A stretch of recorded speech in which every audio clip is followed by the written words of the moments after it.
मनन खुशहाली को देखते हुए बोलता है, अच्छा अब आप कपड़े बदल लीजिए, हम दूसरी तरफ मुड़े जा रहे हैं। इतना बोलकर वो दूसरी तरफ मुड़ जाता है। खुशहाली अपनी गर्दन थोड़ी टेढ़ी करके मनन को देखती है जो सच में दूसरी तरफ मुड़ गया था। खुशहाली तब भी अपना बाथरोब नहीं उतारती, नहीं बदलती वो अपने कपड़ों को। उसे मनन पर बिल्कुल भी भरोसा नहीं था, कहीं वो दोबारा मुड़ जाए और उसे देखने लगे। वो रिस्क नहीं ले सकती थी अपनी बॉडी को लेकर। अपनी बॉडी ऐसे मनन को नहीं दिखा सकती थी। मनन अच्छे से जानता था कि उसकी ट्यूलिप को वो उसके जाए बगैर कपड़े नहीं बदलेगी। जब तक वो बाथरूम से बाहर नहीं निकलेगा वो कपड़े नहीं बदलने वाली। लेकिन मनन तो फिलहाल मनन ठहरा, वो कौन सा अपनी ट्यूलिप को इतनी आसानी से छोड़ने वाला था। वो शावर बंद कर देता है और खुशहाली की तरफ अपने कदम बढ़ाने लगता है। खुशहाली को उसके कदमों की आवाज़ बखूबी सुनाई दे रही थी। उसे अपनी तरफ उसके आते हुई कदमों की आवाज़ सुनाई दे रही थी। उसके दिल की धड़कनें तेज हो गई थीं, उसके दिल की धड़कन बढ़ने लगी थी। उसने अपने हाथों में पकड़े लहंगे पर अपनी पकड़ कस दी थी और उसकी पकड़ कसती ही जा रही थी। वो खुद को नॉर्मल करने की कोशिश कर रही थी लेकिन नॉर्मल नहीं कर पा रही थी और मनन पीछे से आकर खुशहाली की कमर में अपनी दोनों बाहें डाल लेता है और उसके कंधे पर अपनी चिन रख देता है। खुशहाली को उसकी गर्म सांसें अपने कंधे से लेकर सीने तक अच्छे से महसूस हो रही थी जो वो उसके ऊपर छोड़ रहा था। खुशहाली की हालत बहुत ज़्यादा खराब हो जाती है। वो हकलाते हुए धीरे से बोलती है, ये आ, प कर, या क, र हे हैं। मनन तिरछा मुस्कुराते हुए बोलता है, कुछ नहीं ट्यूलिप, आज आपकी पहली रसोई है, शायद आप भूल गई हैं और वही हम आपको याद दिला रहे हैं। आज आपकी पहली रसोई है और आप इतनी देर से नहीं जा सकती, आपको वक्त पर नीचे जाना होगा और आप तो फिलहाल कपड़े बदलने से रही, तो हम सोच रहे हैं हम भी थोड़ी आपकी हेल्प कर देते हैं। इतना बोलकर वो एकदम से खुशहाली के बाथरोब की नोट खोल देता है। खुशहाली की आंखें हैरानी से बड़ी हो जाती है। वो बाथरोब को कसके अपने हाथ से पकड़ लेती है और हकलाते हुए बोलती है, ये आप क्या क्या कर रहे हैं? हम खुद बदल लेंगे।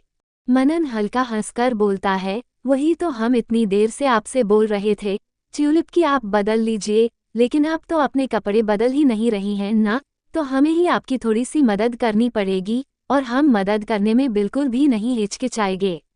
हम आराम से आपकी मदद करेंगे, हमें आपकी मदद करने में कोई भी शर्म नहीं आएगी। फिर धीरे से खुद से बोलता है, हम तो आपको पहले ही पूरा का पूरा देख चुके हैं, आपके हर एक अंग को देख चुके हैं और हमें बिल्कुल भी शर्म नहीं है आपको यूं दोबारा देखने में। 2 साल पीछे जरूर आए हैं लेकिन बस कुछ डरावनी यादें हमारे साथ रह गई हैं जिनमें हमने बहुत ज़्यादा गलतियां कर दी थी, लेकिन अब हम सारी गलतियों को सुधार देंगे। लेकिन आपके साथ रोमांस करने से तो खुद को नहीं रोक सकते ना, आपको परेशान करने से खुद को नहीं रोक सकते, इसलिए आपको हम परेशान तो करेंगे। वो खुशहाली के कानों में धीरे से फुसफुसाते हुए बोलता है, ट्यूलिप्स बीवी है आप हमारी, अब आपके पति का इतना हक तो है कि आपको ऐसे ही बिना कपड़ों में देख सके, और हम आपको सिर्फ बिना कपड़ों में देखेंगे नहीं, आपकी हेल्प करेंगे आपको कपड़े पहनाने में। अब हम इतने बुरे भी पति नहीं है कि अपनी बीवी के इन दिनों ऐसी हालत में बिल्कुल भी हेल्प ना करें उनकी, हम पूरी की पूरी हेल्प करेंगे, बल्कि हम एक काम करते हैं, आपको नहलाने में भी हम आपकी पूरी हेल्प करेंगे। इतना बोलकर वो खुशहाली के बाथरोब को उसके कंधे से खिसकाने लगता है। खुशहाली की सांस गहरी होने लगती है, उसकी सांसें बने लगते हैं। वो मनन को रोकना चाहती थी लेकिन रोक नहीं पा रही थी। वो फिर भी पूरी कोशिश करके धीरे से बोलती है, प्लीज़ ऐसा मत करिए, हम खुद पहन लेंगे, प्लीज़ रुक जाइए। लेकिन मनन ठहरा, वो रुकने वाला तो बिल्कुल भी नहीं था। एक बार वो जो काम शुरू करता है उस काम को खत्म किए बिना रहता नहीं था, वो पूरा काम खत्म करके ही सांस लेता था। और अभी भी जब तक वो खुशहाली को अपने हाथों से उसके कपड़े ना पहना देगा तब तक वो बिल्कुल भी नहीं रुकने वाला था। वो खुशहाली के हाथों से कपड़े लेकर एक साइड रख देता है और धीरे धीरे उसके हाथों के ऊपर से अपने हाथों को नीचे की तरफ खिसकाने लगता है और खुशहाली के बाथरोब का उसके हाथों से उतारने लगता है। खुशहाली धीरे से एक बार बोलती है, प्लीज़ नहीं, लेकिन मनन नहीं रुकता। वो धीरे धीरे उसके हाथों से बाथरोब को सरकाता हुआ नीचे लेकर आता है और खुशहाली के हाथों से उसके बाथरोब को निकाल देता है। जैसे ही वो बाथरोब खुशहाली के हाथों से निकलता है वो नीचे गिर जाता है। खुशहाली कसके अपनी आंखें बंद कर लेती है। उसे बहुत ज्यादा अजीब लग रहा था, लेकिन वो इस चीज से बेखबर थी कि मनन ने अपनी आंखें पहले ही बंद की हुई थी, उसने अपनी आंखें नहीं खोली थी। वो खुशहाली के हर एक बॉडी पार्ट को जानता था, देखा था उसने, लेकिन वो अब बिना उसकी मर्जी के उसे देखना भी नहीं चाहता था, लेकिन परेशान जरूर कर सकता था। वो अपने रूम का हर एक कोना जानता था। वो ये भी जानता था उसने खुशहाली के कपड़े अभी इस वक्त कहाँ रखे हैं। वो खुशहाली के कपड़ों में से उसका ब्लाउज उठाता है और खुशहाली को पहनाने लगता है। खुशहाली जिसने अपनी आंखें बंद की हुई थी बस अपने कपड़े पहन रही थी, उसने अपनी आंखें खोली नहीं थी, और वहीं मनन अपनी आंखें बंद कर उसे अच्छे से उसके कपड़े पहना रहा था। उसका हाथ बार बार खुशहाली की बॉडी से टच हो रहा था। उसके अंदर एक अजीब सा कर्ट दौड़ रहा था, लेकिन फिर भी वो अपनी आंखें नहीं खोल रहा था। वो खुद को पूरी तरीके से कंट्रोल कर रहा था, वो अपना कंट्रोल नहीं खो सकता था। वो उसे उसकी ब्लाउज पहना देता है और अच्छे से उसकी डोरियां बांधने लगता है। वो एकदम से उसकी डोरी टाइट से बांध देता है जिससे खुशहाली की सांस अटक जाती है। उसकी जो सांस ऊपर रह गई थी वो ऊपर ही रह जाती है और जो नीचे रह गई थी वो नीचे ही रह जाती है। मनन धीमे से बोलता है, ओ सॉरी, ज्यादा कसके हमने बांध दिया। इतना बोलकर वो दोबारा उसकी डोरी खोल देता है और धीरे से बांधने लगता है। उसके हाथ खुशहाली की गोरी खुली पीठ पर बार बार छुल रहे थे और उसकी उंगलियां खुशहाली की गोरी खाली पीठ पर चल रही थी, जिससे खुशहाली को अपनी पूरी बॉडी में कर्ट सा दौड़ता हुआ महसूस हो रहा था। उसे अजीब सा लग रहा था। उसे ऐसा लग रहा था उसकी पूरी बॉडी में झंझनाहट सी हो रही है। मनन नीचे झुककर उसे उसका लहंगा भी पहना देता है। वो अच्छे से उसकी चुनरी को उसके ऊपर सेट करने लगता है। उसने अभी पीछे आंखें खोल ली थी और अपनी आंखें खोले उसकी चुनरी को अच्छे से सेट कर रहा था। उसके हाथ बार बार कभी खुशहाली की गर्दन में चलते तो कभी उसके पेट पर टच होते हैं। उसकी उंगलियां कभी उसके पेट पर हरकत करती तो कभी उसकी गर्दन पर हरकत करती, जिससे खुशहाली को अपनी पूरी बॉडी में एक झंझनाहट सी महसूस होने लगती थी। मनन उसे उसकी चुनरी पूरे तरीके से अच्छे से डालने के बाद उससे 2 इंच दूर खड़े होकर उसे ऊपर से लेकर नीचे तक देखते हुए बोलता है, अब लग रही हो ना हमारी ट्यूलिप। खुशहाली ने इस वक्त एक रेड कलर का लहंगा पहना हुआ था जिसमें पूरी राजस्थानी कढ़ाई की गई थी। जगह जगह पूरे लहंगे में राजस्थानी कढ़ाई की थी। उसमें green, blue and golden colour की अलग अलग तरीके से कढ़ाई की गई थी।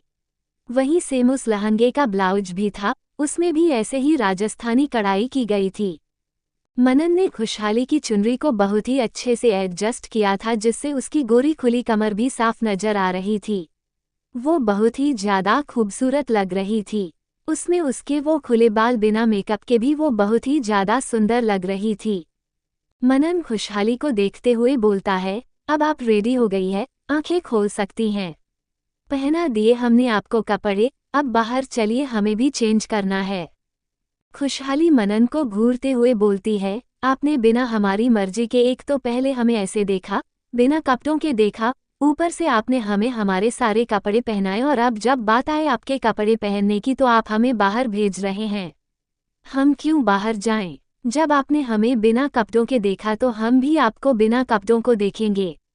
हम भी आपको देखेंगे कि आप कैसे कपड़े पहनते हैं। इतना बोलकर वो वहीं दीवार से टेक लगाकर खड़ी हो जाती है। मनन उसके बिल्कुल करीब आने लगता है। खुशहाली उसे हाथ दिखाकर रोकते हुए बोलती है, आप गीले हैं, दूर रहिए, हमारे कपड़े गीले हो जाएंगे।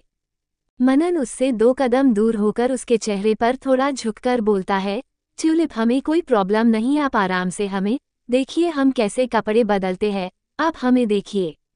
लेकिन देखना क्यों, जैसा हमने किया है वैसा आपको भी करना चाहिए। हमने आपको आपके कपड़े पहनाए हैं, आपको हमें अब हमारे कपड़े पहनाने चाहिए। आपको हमें रेडी करना चाहिए ना। हमने जैसे आपके साथ किया तो आपको बदले में हमें वैसा ही देना चाहिए। अब क्या आप दूर से खड़ी होकर हमें ऐसे दिखेंगी कपड़े बदलते हुए? उतने पास आइए, आप हमारे बाथरोब को निकालकर हमें भी बिल्कुल वैसे ही कपड़े पहनाएं, हमारा पेंट पहनाएं, हमें हमारी शर्ट पहनाएं, हमारी शर्ट के बटन लगाए, हमारे पेंट के बटन लगाए, तब ज्यादा मजा आएगा। खुशहाली उसकी बात सुनकर उसे आंखें फाड़कर देखने लगती है। उसे लगा था मनन उसे बाथरूम से बाहर जाने को बोलेगा, उससे रिक्वेस्ट करेगा कि बाहर चली जाए, लेकिन यहाँ तो उल्टा ही हो गया। वो उसे खुद कपड़े पहनाने को बोल रहा था। वो जल्दी से बाहर भाग जाती है और खुद से लती है, कैसे बेशर्म इंसान है, खुद हमसे बोल रहे हैं कि हम इनको कपड़े पहनाएं। खुशहाली के ऐसे बाहर भाग जाने से मनन हल्का मुस्कुरा देता है। वो जानता था उसकी ट्यूलिप कभी उसे ऐसे नहीं देख सकती, पहले भी उसने कभी उसे ऐसे नहीं देखा था। वो हमेशा अपनी आंखें बंद कर लेती हैं। इन 2 सालों में उन्होंने कई बार मेकआउट किया था, लेकिन खुशहाली ने कभी भी अपनी आंखें नहीं खोली थी। पिछले 2 साल उसके लिए बहुत ही ज़्यादा दर्दनाक थे, जो कि मनन का पिछला जन्म था, और इस जन्म में वो खुशहाली को किसी तरह से एक खरोच भी नहीं देना चाहता था। वो जल्दी से अपने कपड़े बदलकर बाहर आता है। वो पूरे रूम में देखता है, लेकिन उसे खुशहाली कहीं भी नजर नहीं आती। उसकी आंखों में डर नजर आने लगता है। वो खुद से बोलता है, कहीं ट्यूलिप्स हमें छोड़कर चली तो नहीं चली गई। नहीं नहीं, वो हवेली से बाहर जा ही नहीं सकती, लेकिन कहाँ गई है। वो जल्दी से शीशे के सामने खड़े होकर अपने बालों को अपने हाथों से सेट करता है। वो कॉम्ब भी नहीं करता, न ही अपनी वॉच पहनता है। वो ऐसे ही अपने सिर पर हाथ फेरकर रूम के बाहर निकल जाता है। वो ढंग से तैयार भी नहीं होता, सिर्फ अपने बालों को ठीक करता है। वो अपने मैसी बालों में सिर्फ और सिर्फ अपनी ट्यूलिप के सामने आ सकता था, उसके अलावा किसी के सामने नहीं। वो मैसी वालों में इतना ज़्यादा हैंडसम जो लगता था, अगर किसी और लड़की का दिल उस पर पिघल गया तो। नहीं, वो सिर्फ और सिर्फ अपनी ट्यूलिप का था, अपनी ट्यूलिप के अलावा किसी का नहीं। वो जल्दी से रूम के बाहर आता है। वो जल्दी जल्दी नीचे की तरफ जाने लगता है, तभी उसकी टक्कर किसी से हो जाती है। वो ठीक से खड़े होकर सामने खड़े शख्स को देखते हुए बोलता है, अधिराज, आपने हमारी बीवी को देखा है। अधिराज जो मनन का छोटा भाई था, वो मनन से बहुत ज़्यादा प्यार करता था, और मनन भी उससे बहुत ज़्यादा प्यार करता था। दोनों ही जर्मनी से इंडिया साथ में आए थे, सिर्फ और सिर्फ अपनी बहन की शादी में, लेकिन यहाँ आते ही सब कुछ बदल गया था। उनकी बहन की जिंदगी, उसकी खुशियाँ सब तबाह हो गई थी, लेकिन वो कभी भी अपने बाबा सा के फैसले से खुश नहीं था। वो किसी और की सजा उस मासूम लड़की को नहीं दे सकता था, इसी बात पर वो अपने भाई से नाराज भी था। वो मनन को देखते हुए बोलता है, भाई सा, हम आपसे नाराज है, हम नहीं बताएंगे कि भाभी सा कहाँ है। मनन उसे देखते हुए बोलता है, अधिराज, इस वक्त हमारा मजाक का मूड बिल्कुल भी नहीं है, देखो हम परेशान बहुत ज़्यादा है। आप बताएं हमारी बीवी कहाँ है। अधिराज मनन को देखते हुए बोलता है, क्यों? ताकि आप उनसे बदला ले सके, दीदी सा के साथ जो हुआ उस चीज का बदला। मनन अधिराज को समझाते हुए बोलता है, अधिराज, ऐसा कुछ भी नहीं, आप अच्छे से जानते हैं अपने भाई सा को, फिर आप ऐसे कैसे बोल सकते हैं। अधिराज मनन से बोलता है, अगर भाई सा ऐसा कुछ भी नहीं था तो आप हुकुम सा का आदेश कैसे मान सकते हैं? कैसे आप इस चीज के लिए राजी हो सकते हैं? मनन उसे देखते हुए बोलता है, अधिराज, हम आपको हर चीज बाद में समझाए, अच्छे से समझाएंगे, लेकिन अभी बता दीजिए आपकी भाभी सा कहाँ है, हमारी बीवी कहाँ है, हमें बहुत ज्यादा घबराहट हो रही है। अधिराज कुछ सोचते हुए बोलता है, भाभी सा नीचे रसोई घर में है, आज उनकी पहली रसोई है, उसी के लिए नीचे रसोई घर में खाना बना रही है। मनन उसकी बात सुनकर बोलता है, ठीक है। इतना बोलकर वो वहां से जाने लगता है, लेकिन अधिराज उसका हाथ पकड़ लेता है। मनन 2 मिनट रुककर अपनी गर्दन टेढ़ी करके अधिराज को देखता है, जैसे पूछ रहा हो अब क्या है। अधिराज उससे बोलता है, भाई साहब, आप भूलिएगा मत, आपने हमसे बोला है कि आप हमें सब कुछ बताएंगे, कि आपने शादी के लिए हाँ क्यों बोली। शाम को बताएंगे ना आप हमें। मनन जल्दी से बोलता है, हम आपको बताएंगे, लेकिन अभी हमें जाने दीजिए। अधिराज उसका हाथ छोड़ देता है। मनन जल्दी से वहां से चला जाता है। मनन क्या बताएगा अधिराज को? क्यों परेशान है मनन इतना ज्यादा? कहाँ गया है मनन? मनन जल्दी जल्दी नीचे आ रहा था। उसे आसपास के लोगों का होश नहीं था, सब अपने अपने काम में बिजी थे। कोई उस समय किचन को घूर रहा था तो कोई तीखी नजरों से किचन में देख रहा था, लेकिन मनन उन सबको इग्नोर करके जल्दी जल्दी किचन में जाने लगता है। वो अच्छे से जानता था खुशहाली की हालत कैसी है। वो इस हालत में ज़्यादा देर तक खड़ी नहीं हो सकती। वो ज़्यादा देर तक काम नहीं कर सकती, लेकिन फिर भी उसे किचन में खड़े होकर अपनी पहली रसोई बनानी पड़ रही थी। मनन, जो कभी अपना कदम किचन में रखता नहीं था, जिसकी पूरे घर वालों को खबर थी मनन ने कभी अपना कदम किचन में रखा होगा। मनन आज पहली बार उन सबके सामने अपना कदम किचन में रख रहा था। जो शख्स अपने घर वालों के सामने कभी एक गिलास पानी खुद से उठाकर नहीं पीता था, उसको सर्वेंट ही उसके हाथ में पानी का गिलास देते थे। आज वो अपने कदम किचन में रख रहा था। वहां खड़े हर एक शख्स के लिए ये बहुत ही ज्यादा शौक की बात थी, लेकिन मनन किसी पर ज्यादा ध्यान नहीं देता, बल्कि वो ध्यान ही नहीं देता है। उसे सिर्फ खुशहाली चाहिए थी। वो खुशहाली को बिल्कुल भी तकलीफ में नहीं देख सकता था। वो सीधे किचन के अंदर चला जाता है। किचन में खुशहाली अकेले एक बड़ी से भगोने में कुछ बना रही थी। इतना बड़ा भगोना देखकर मनन की आंखें हैरानी से फैल जाती हैं। वो जल्दी से खुशहाली के पास आता है और उसे देखते हुए बोलता है, आप यहाँ क्या कर रहे हैं? खुशहाली उसे देखते हुए बोलती है, हम यहाँ पर पहली रसोई बना रहे हैं। क्यों? आपको कोई दिक्कत है? वो तीखा सा जवाब मनन को दे देती है। वो इस वक्त अपने पल्लू में थी। उसने अपने सर पर पल्लू ओढ़ कर रखा था।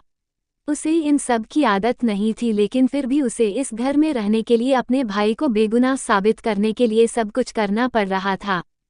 मनन खुशहाली को देखते हुए बोलता है, आपको ये सब करने की जरूरत नहीं है। खुशहाली उसे देखते हुए बोलती है, क्यों करने की जरूरत नहीं है? अब हमारी शादी हुई है तो हमें ये तो करना ही पड़ेगा ना, सारी रस्में करनी पड़ेगी। अब चाहे शादी हमारी मर्जी के हुई हो या फिर मर्जी के खिलाफ, हमें सब कुछ करना पड़ेगा। इतना बोलकर वो दोबारा उस भगोने में कलछी चलाने लगती है। मनन अच्छे से जानता था वो क्या बना रही है। वो बिना भगोने को देखे खुशहाली से पूछता है, खीर बना रही है आप? खुशहाली उसके जवाब में बोलती है, नहीं, किसी का भेजा फ्राई कर रही है। खाएंगे आप? मनन वैसे ही उसे देखते हुए बोलता है, ट्यूलिप, हम सिर्फ आपसे एक सिंपल सा सवाल पूछ रहे हैं, उस पर इतना उखड़ने की क्या जरूरत है? सिंपल सा जवाब भी तो दे सकती हैं आप। खुशहाली उसे देखते हुए बोलती है, भगवान जी ने आपको 2 आंखें दी है, बटन तो दिए नहीं है। उन आंखों का इस्तेमाल करें और खुद ही झांक के देख ले, हम नहीं बता रहे आपको। मनन उसे देखते हुए बोलता है, भगवान जी ने आपको मुंह दिया है, सिला हुआ या फेविक्विक चिपका हुआ नहीं दिया है। आप उसका इस्तेमाल करें और हमें बताएं खीर बना रही है। खुशी कलछी चलाते हुए बोलती है, भगवान जी ने आपको टांगे दी है, उन टांगों का इस्तेमाल करें, आगे बढ़े, अपनी आंखों का इस्तेमाल करें और झांक के देख ले क्या बना रहे हैं। मनन घूरकर उसे देख आकर बोलता है, भगवान जी ने आपको हाथ दिए हैं।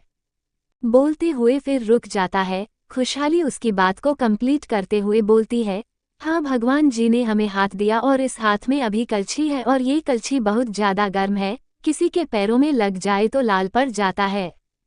मनन उसे देखते हुए उसके बिल्कुल करीब आ जाता है। इस बार वो कुछ भी नहीं बोलता, बस उसके बिल्कुल करीब आकर उसके चेहरे पर झुक जाता है। खुशहाली को उसकी गर्म सांसें खुद पर महसूस होने लगती है। उसकी पकड़ कलछी पर कस जाती है। वो मनन को अपनी नज़र उठाकर एक भी पल नहीं देख रही थी। वो वैसे ही कलछी चला रही थी। वो मनन को नहीं देखना चाहती थी।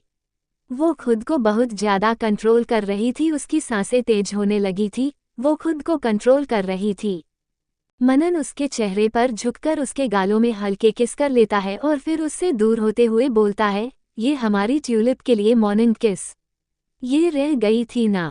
वैसे तो मॉर्निंग किस हम कहीं और भी दे सकते थे, लेकिन अभी वक्त नहीं है वहां देने का और जगह भी नहीं है, इसलिए आज इसी मॉर्निंग किस से काम चला लीजिए। वो खुशहाली के फड़फड़ाते होठों को देखते हुए बोल रहा था। खुशहाली उसे कुछ भी नहीं बोलती। मनन मुस्कुराते हुए वहां से चला जाता है। वहां कोई था जो घूर कर उन दोनों को देख रहा था। वो खुद से बोलता है, नहीं, ऐसा नहीं हो सकता, हमारा प्लान बिल्कुल भी खराब नहीं हो सकता। हमने इतनी मेहनत की है यहाँ तक आने के लिए, ऐसे ही हमारा प्लान बर्बाद नहीं हो सकता। नहीं, वो इतनी आसानी से अच्छे से बात नहीं कर सकता। उसे तकलीफ देनी होगी ताकि उसका भाई उसे तकलीफ दे। हमें कुछ तो करना पड़ेगा जिससे ये दोनों कभी भी पास ना आए, हमेशा दूर रहे। एक दूसरे को तकलीफ दे। वहीं दूसरी तरफ अधिराज अपने रूम में इधर से उधर टहल रहा था। वो खुद से बोलता है, भाई सा क्या बोल रहे थे? वो क्या बोल रहे थे? वो बोल रहे थे कि भाभी सा से उन्होंने शादी की है। वो हुकुम सा की बात उन्होंने मानी है, लेकिन मकसद को छोड़। बोल क्या रहे थे? आखिर हुआ क्या है? भाई सा ऐसे शादी नहीं कर सकते। जो इंसान हमेशा शादी से दूर भागता हो, दीदी सा के बोलने के बाद भी उन्होंने कभी शादी के लिए हाँ ना बोली हो, ऐसे ही हुकुम सा के बोलने से वो हाँ कैसे बोल सकते हैं? कुछ तो अंदर का मामला है जो हमें पता नहीं है, और भाई सा को हमें बताना होगा। वो ऐसे ही हमसे बात ही नहीं छुपा सकते। उन्होंने कहा है वो हमें बताएंगे। हमें शाम तक का इंतजार करना होगा। तभी उसके रूम का दरवाजा खुलता है। अधिराज जो रूम में इधर से उधर टहल रहा था, वो अपनी नज़र उठाकर दरवाजे की तरफ देखा है जहां चैतन्य खड़ा हुआ था। अधिराज चैतन्य को अपने रूम में देखकर बेकार सा मुंह बना लेता है और धीरे से बोलता है, आ गए महिषासुर। शक्ल तो बिल्कुल महिषासुर जैसी है और हरकतें भी बिल्कुल उसी के जैसी हैं। हुकुम सा के चमचे, जो हुकुम सा की सारी हुकूमत हथियाना चाहते हैं। हम अच्छे से जानते हैं, लेकिन भाई सा से बोलो तो भाई सा को तो समझ ही में नहीं आता ना। उन्हें हमारी हर एक बात गलत लगती है। सिर्फ ये महिषासुर की ही बात उन्हें ठीक लगती है। चैतन्य मुस्कुराते हुए अधिराज के पास आता है और उसके बेड पर आराम से बैठकर उसका हाथ पकड़कर उसे भी बेड पर बैठा लेता है। अधिराज भी बेमन से उसे देखकर मुस्कुरा देता है। चैतन्य अधिराज को देखते हुए बोलता है, आदि आप कल रात को मनन के रूम में गए थे। मनन ने आपको किस लिए बुलाया था? कल तो उनकी शादी की पहली रात थी ना, फिर उन्होंने आपको किस लिए बुलाया था? वो यहाँ जानने आया था कि अधिराज को मनन ने क्यों बुलाया था, लेकिन अधिराज तो अधिराज है। वो इतनी आसानी से कैसे अपने भाई सा के बारे में उसे बता सकता था? अधिराज उसे देखते हुए बोलता है, चैतन्य भाई सा, अब भाई सा ने हमें किस लिए बुलाया था वो आप जाकर भाई सा से पूछ लीजिए ना, हमसे क्यों पूछ रहे हैं? आप अच्छे से जानते हैं हम भाई सा की बात पूरी हवेली में किसी से नहीं बताते हैं। तो आपको क्या लगता है हम आपको बता देंगे? चैतन्य मुस्कुराते हुए बोलता है, अगर हम आपको कहें कि हम आपको अभी लॉन्च हुई न्यू रेसिंग कार देंगे तब भी आप हमें नहीं बताएंगे। उसे लगा था न्यू रेसिंग कार का सुनकर अधिराज उसे सब कुछ बता देगा, लेकिन अधिराज उतनी आसानी से बिक जाए ऐसा हो नहीं सकता। अधिराज मुस्कुराते हुए उसे देखकर बोलता है, चैतन्य भाई सा आपको क्या लगता है हम इतनी सी चीज से पिघल जाएंगे? हम राजपूत हैं, राजपूत अपनी जान दे देंगे लेकिन बिकेंगे कभी भी नहीं। ये हमारे और हमारे भाई सा के बीच की बात है, हम आपको नहीं बताएंगे। हाँ, आपको हमसे कुछ और पूछना हो तो आप पूछ सकते हैं, लेकिन इस बारे में ना हम आपको बताएंगे और शायद भाई सा भी आपको नहीं बताएंगे। चैतन्य खुद से बोलता है, उसने बताया ही तो नहीं है जब ही मैं तुम्हारे पास आया हूँ, तुम्हें मक्खन लगा रहा हूँ, लेकिन तुम हो कि मान ही नहीं रहे हो। बड़े ढीठ हो, बिल्कुल अपने भाई जैसे हो तो सौतेले, लेकिन तेवर और जिद्दपन उसी के जैसा है। तभी वहां पर माया आ जाती है और अधिराज के पास आकर उसे एक चाबी देते हुए बोलती है, अधिराज ये न्यू कार जो कि रेसिंग कार है और अभी अभी न्यू मार्केट में लॉन्च हुई है, ये अभी तक किसी के पास भी नहीं है और अभी हमने इसका ब्लैक मॉडल आपके लिए मंगवाया है, लेकिन ये एक शर्त में आपकी होगी, अगर आप हमें बता दें कि मनन ने आपको किस लिए कल रात अपने रूम में बुलाया था। अधिराज धीरे से खुद से बोलता है, आ गई होलिका, महिषासुर की दोस्त होलिका। दोनों ही हमारे भाई सा भाभी सा के पीछे पड़े हुए हैं। इन्हें क्या लगता है हम इन्हें बता देंगे? इनकी इन चिकनी चिकनी बातों में आकर हम सब कुछ उगल देंगे, लेकिन ये जानती नहीं है हमें। सगी बहन है हमारी, लेकिन काम बिल्कुल होलिका वाले हैं। अधिराज माया को देखते हुए बोलता है, दीदी सा आप शायद भूल रही है, राजपूत इन चीजों में बिकते नहीं है और हम सच्चे राजपूत हैं, हम बिकने वाले नहीं हैं। आप इतनी आसानी से अपने भाई की बोली कैसे लगा सकती हैं दीदी सा? और हमने पहले भी बोला है वो हमारे और भाई सा के बीच की बात है। आप लोगों को अगर कल रात के बारे में जानना है तो भाई सा से जाकर पूछ लीजिए, लेकिन हम नहीं बताएंगे। हम नहीं बता सकते अपने और भाई सा के बीच की बात। बचपन से हम भाई सा के साथ रहे हैं, हम उनके साथ गद्दारी नहीं कर सकते। और आप हमें ये रेसिंग कार देंगी तो इसका मतलब ये नहीं कि हम उनकी बात आप लोगों को बताएं। अब आप लोग जा सकते हैं, हमें ना नींद आ रही है। इतना बोलकर वो अपने हाथों से उन्हें बाहर जाने का इशारा कर देता है। माया और चैतन्य एक नज़र अधिराज को घूरकर बाहर चले जाते हैं। उनके जाने के बाद अधिराज जल्दी से अपने रूम का दरवाजा बंद करता है और खुद से बोलता है, आए बड़े महिषासुर और होलिका, माया दीदी सा बहन हमारी है लेकिन अपने माया को मायावी जाल अच्छे से फेंकती हैं, लेकिन हम इनके मायावी जाल में बिल्कुल भी नहीं फंसने वाले।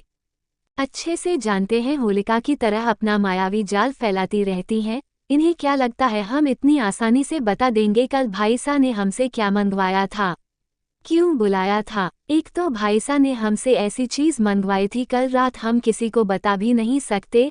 हमें पता है भाभी सा की क्या हालत है। भाईसा तो सैनिटरी पैड यूज करेंगे नहीं ना, उसे तो भाभी सा यूज करेगी। और भाभी सा इतनी सारी खीर बना रही है, भाभी सा इतना सारा बना रही है सबके लिए, वो कैसे इतनी देर तक किचन में खड़ी हो पाएंगी? ये हमने पहले क्यों नहीं सोचा? हमें सबसे पहले भाभी सा के पास जाना होगा और उन्हें किचन से दूर करना होगा। जो बन गया तो बन गया, लेकिन अब वो कुछ भी नहीं बनाएंगी। इतना बोलकर वो जल्दी से अपने कमरे का दरवाजा खोलता है और कमरे से निकल जाता है। वहीं दूसरी तरफ माया चैतन्य के रूम में थी। चैतन्य माया को देखते हुए बोलता है, वो तुम्हारा भाई ही है ना? कहीं और से तो उसे उठाकर नहीं लाए थे तुम लोग? तुम्हारे जैसे एक भी गुण नहीं है उसके अंदर। बता नहीं रहा है वो, जबकि हम उसकी दुखती नस से वाकिफ है। अगर उसे इम्पोर्टेड रेसिंग कार के बारे में बोला जाए तो वो हर एक चीज़ बता देता है, लेकिन मनन को लेकर वो बहुत ही ज़्यादा वफादार है। उसकी बात भी हमें नहीं बताई। मैंने तो सिर्फ और सिर्फ कार की बात की थी और तुमने तो कार लाकर उसे दे दी, फिर भी उसने नहीं बताया। इतनी वफादारी किस बात की? माया उसे घूरते हुए बोलती है, भाई मेरा है तो क्या हुआ, वफादार वो उसके साथ है और उसी के साथ ही रहेगा, लेकिन हमें कुछ तो करना होगा। उनकी ये वफादारी तोड़नी होगी, तभी अधिराज मनन के सारे राज हमें बता पाएगा। वहीं दूसरी तरफ अधिराज जल्दी से भागते हुए किचन में जाता है। किचन में खुशहाली उसे कहीं भी नजर नहीं आती, लेकिन अंदर जो उसे नजर आता है उससे उसकी आंखें छोटी हो जाती है। वो अंदर के नज़ारे को देखकर अपनी आंखें छोटी करके अंदर देखने लगता है। वो खुद से बोलता है, ये आप ठीक नहीं कर रहे, इसका हर्जाना तो आपको भुगतना होगा। इतना बोलकर वो कहाँ से चला जाता है। थोड़ी देर बाद सब लोग डाइनिंग टेबल पर बैठे हुए थे। कोई भी खुशहाली के हाथ की बनी खीर नहीं खाना चाहता था। सब लोग चुपचाप नौकरों का बना हुआ खाना खा रहे थे। किसी ने भी खुशहाली के हाथ की बनी हुई खीर नहीं चखी थी। रिद्धिमा जी सबको देखते हुए बोलती है, भाभी सा भाई सा, नई बहू रानी ने इतनी मेहनत से हम सबके लिए खीर बनाई है, अपनी पहली रसोई, पहली रस्म पूरी करी है, हमें कम से कम एक निवाला तो खीर का चखना ही चाहिए ना। अवंतिका जी रिद्धिमा जी को देखते हुए बोलती है, रिद्धिमा आप अच्छे से जानती हैं वो किसकी बहन है, हमारी बेटी के कातिल की बहन, हमारी बेटी के बलात्कारी की बहन है वो, और आप चाहती हैं हम उस बलात्कारी की बहन के हाथ की बनी खीर खाएं? हरगिज नहीं, हम कभी उसके हाथ की बनी खीर क्या, उसके हाथ से एक गिलास पानी भी ना पिए। मर जाएंगे लेकिन उसके हाथ की बनी खीर नहीं, उसके हाथ से लाया हुआ पानी कभी भी नहीं पिएंगे। रिद्धिमा अवंतिका जी को समझाते हुए बोलती हैं, पर भाभी सा उस बच्ची ने इतने प्यार से हमारे लिए खीर बनाई है, हमें एक बार तो खाना चाहिए ना। और इसमें उस बच्चे क्या गलती है? वो तो इतनी ज़्यादा मासूम है, उसने तो कुछ किया भी नहीं। किया तो उसके भाई ने, इसमें उसकी थोड़ी ना कुछ गलती है। हमें कम से कम एक चम्मच खीर की तो खा लेना चाहिए। वो अपने अल्फाजों में जलेबी की चाशनी घोलते हुए सबसे बोल रही थीं। कौन है किचन में जिसे अधिराज ने देखा? क्या खुशहाली और मन के बीच में गलतफहमियां पैदा हो जाएंगी? वो शख्स अपने मकसद में कामयाब हो जाएगा। क्या करना चाहती है रिद्धिमा जी? सिंघानिया हवेली। रिद्धिमा जी सबको फोर्स करते हुए बोलती है, एक बार तो आप सब लोग खीर खा लीजिए। उस बच्ची ने इतनी मेहनत से 2 घंटे तक इतनी सारी खीर बनाई और आप लोग हैं कि खा नहीं रहे। उसने तो कुछ नहीं किया, एक बार उसकी खुशी की खातिर खा लीजिए। अवंतिका जी रिद्धिमा जी की बात सुनकर बोलती हैं, रिद्धिमा हमने पहले भी बोला है हम उस लड़की के हाथ का बना हुआ एक घूंट पानी न पिए, और आप बोल रही हैं उसके हाथ से बनी हुई खीर खाने की? कभी भी नहीं। मनन शांति से सब कुछ सुन रहा था। वो अब बोलता है, माँ चाचा जी इतना ज़्यादा फोर्स कर रही हैं, इतना बोल रही है खीर खाने के लिए, तो क्यों ना चाची जी को खीर खिलाई जाए। जब उनको इतना मन कर रहा है खीर खाने का तो यही खीर खा लेती हैं ना, क्यों चाचा जी। आप इतना फोर्स कर रही है सबको खाने के लिए, तो सबसे पहले आप खीर खा ले। एक काम करते हैं, घर में तो कोई, यहाँ तक कि हवेली में भी कोई ये खीर खाना नहीं चाहता, तो आप इतना ज़्यादा फोर्स कर रही है। आपका मानना है कि उस लड़की की कोई भी गलती नहीं है इन सब में, तो आप ही उसकी बनी हुई सारी खीर क्यों नहीं खा लेती। एक काम करते हैं, आप ही सारी खीर खाएंगी। इतना बोलकर वो किसी को कुछ इशारा करता है। थोड़ी देर बाद उस डाइनिंग टेबल पर खुशहाली ने जितनी भी खीर बनाई थी वो सारी की सारी खीर वहां रखी थी, और मनन रिद्धिमा जी को देखते हुए बोलता है, चाची जी खाए न, आप इतना ज़्यादा बोल रही थी, अब खाए न। रिद्धिमा जी उसको देखते हुए बोलती हैं, मनन ये आप क्या कर रहे हैं, हम इतनी सारी खीर कैसे खा सकते हैं। मनन उनकी बात सुन अपनी रूड आवाज में बोलता है, बिल्कुल वैसे ही चाची जी, जैसे आप थोड़ी देर पहले सबको खीर खाने के लिए फोर्स कर रही थी, अब खाए। उसकी आवाज बहुत ही ज्यादा कड़क हो गई थी। उसकी इतनी कड़क और डरावनी आवाज सुनकर एक पल के लिए वहां खड़े सब लोग डर जाते हैं, और रिद्धिमा जी खीर को कटोरे में निकालकर थोड़ी सी खाती है। उसे खाकर ही उनकी हालत खराब हो जाती है। खीर में बहुत ज्यादा नमक था, जैसे खुशहाली ने शक्कर की जगह नमक ही डाल दिया हो। अधिराज अपने मन में उनका ऐसा बिगड़ा हुआ चेहरा बना देखकर खुद से बोलता है, बहुत शौक है ना हमारी भाभी सा की बनाई हुई खीर में नमक मिलाने का चाची जी। अब आप खाइए नमक मिली हुई खीर, मजा आएगा अब। इतना बोलकर वो वहां खड़ा हो सारे तमाशा को देखने लगता है। मनन अच्छे से जानता था उस खीर में नमक मिलाया गया है। पिछले जन्म में भी जितना रिद्धिमा जी ने यही किया था कि मैं नमक मिला दिया था, लेकिन तब मनन को इस बारे में बिल्कुल भी नहीं पता था, और सबने वो खीर खाई थी, लेकिन इस बार किसी ने वो खीर नहीं खाए और रिद्धिमा जी को पूरी खीर खानी पड़ रही थी। सब लोग अपना अपना नाश्ता करके वहां से चले जाते हैं, लेकिन रिद्धिमा जी अभी वहीं बैठी थी और उस खीर को खा रही थी। वही अधिराज मनन अभी बैठे हुए थे और खुशहाली अपना सर नीचे झुकाए खड़ी थी। वो धीरे धीरे अपनी नज़र ऊपर उठकर रिद्धिमा जी को देख रही थी, जो उस खीर को खा रही थी, और हर एक चम्मच के साथ उनका चेहरा अजीब बन रहा था। वो अजीब अजीब से चेहरे बना रही थी।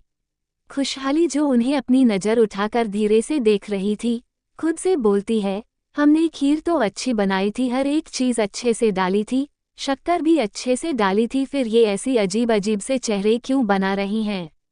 क्या हमने खीर में कुछ और भी मिला दिया है?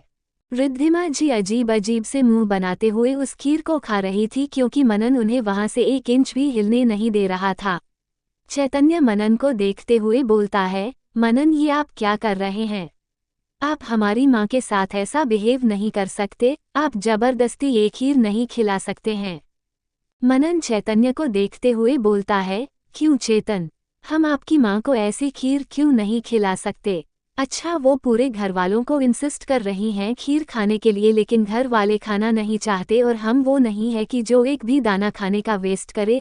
अब चाची जी चाहती है कि सब कोई खाए, कोई खा नहीं रहा है तो सारी खीर वही खा ले, ताकि एक भी दाना खीर का वेस्ट ना हो।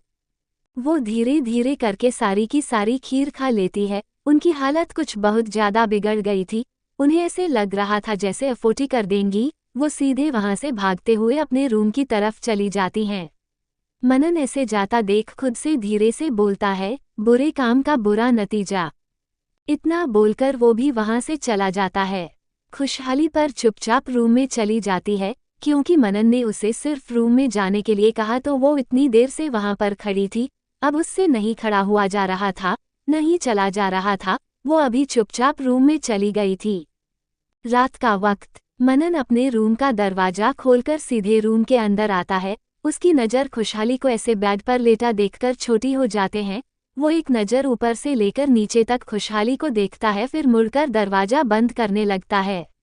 खुशहाली उसके ऐसे दरवाजा बंद करने पर जल्दी से उठकर बैठती है और धीरे से हकलाते हुए बोलती है, ये आप दरवाजा क्यों बंद कर रहे हैं? मनन मुस्कुराते हुए दरवाजा बंद करके उसकी तरफ कदम बढ़ाते हुए बोलता है, अब जो मैं करने जा रहा हूँ ट्यूलिप, उसके लिए दरवाजा तो बंद करना पड़ेगा ना। बिना दरवाजा बंद करे हम वो नहीं कर सकते जो हम करना चाहते हैं।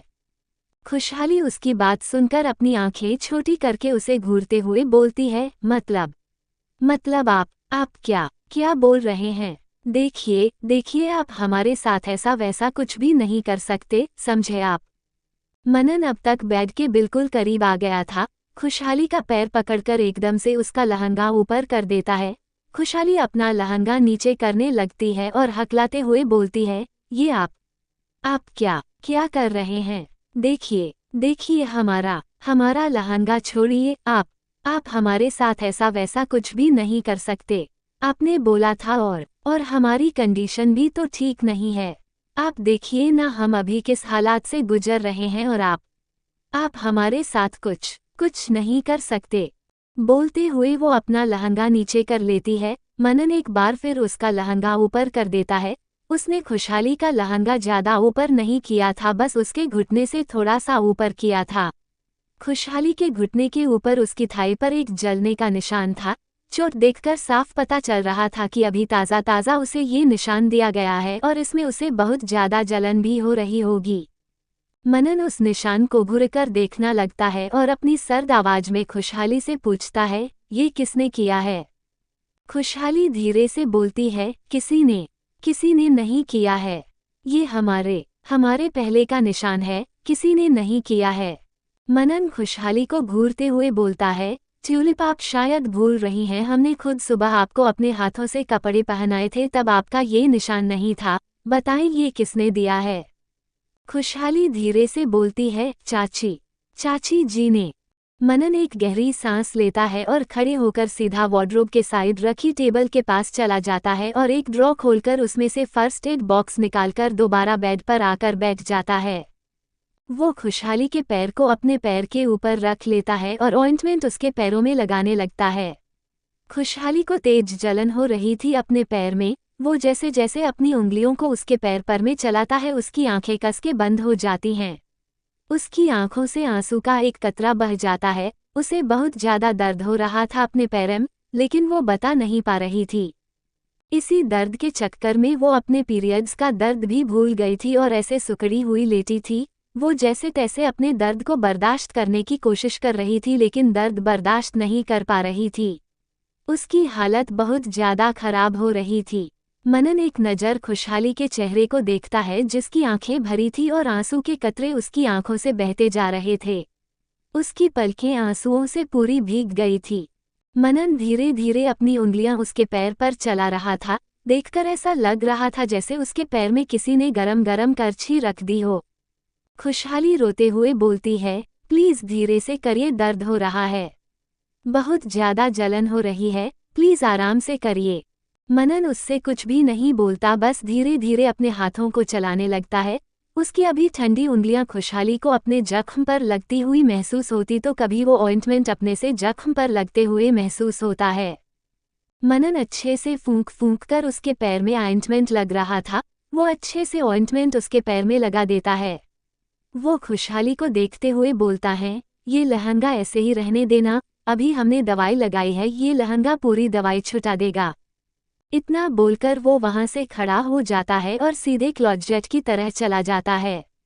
2 मिनट बाद वो क्लोजेट से बाहर निकलता है। उसके हाथ में एक शर्ट थी। वो खुशहाली को वो शर्ट देते हुए बोलता है, इसे पहन लीजिए।